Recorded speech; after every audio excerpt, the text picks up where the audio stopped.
тихом провинциальном городке жизнь шла по привычному кругу. Рынок по утрам, запах хлеба из пекарни, разговоры на лавочках. Здесь все знали друг друга, и новости распространялись быстрее почты. В этом городе жила Елена, медсестра из местной больницы. Ее жизнь не была легкой. Мужа не стало, когда их близнецам, Максиму и Мио, было всего 3 года.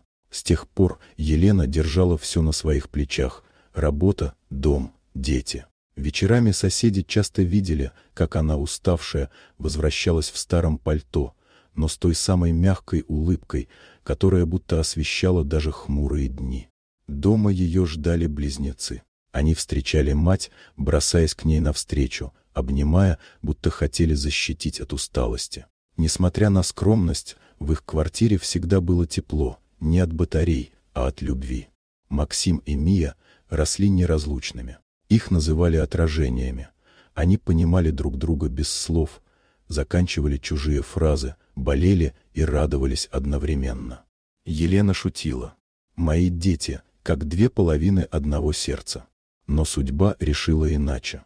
Однажды утром Елена вернулась после ночного дежурства. Почти 2 суток без сна, головокружение, боль в груди. Коллеги просили ее остаться в больнице, но она улыбнулась. «Отдохну дома, все пройдет». До дома она не дошла. Сердце остановилось прямо у подъезда.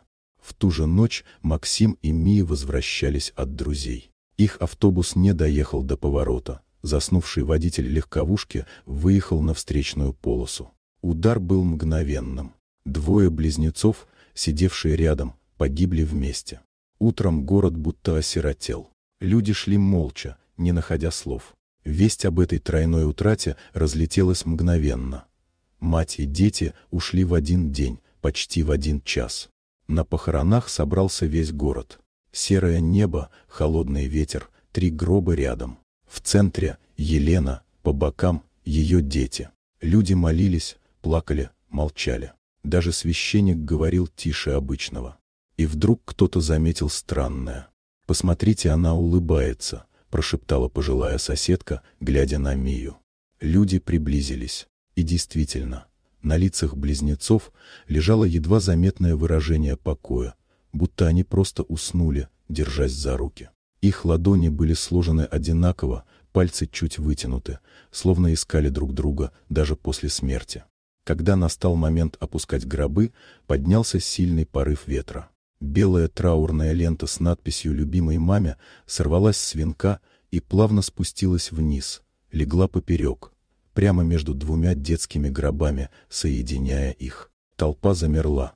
Казалось, будто сама Елена, даже из-за грани, протянула детям руку. Даже священник перекрестился и тихо произнес: «Это не случайность. Это любовь, которая не умирает». После похорон люди долго не расходились. Кто-то плакал, кто-то молился. А ночью многим снился один и тот же сон.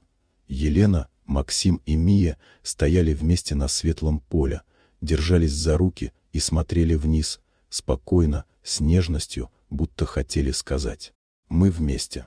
И теперь навсегда».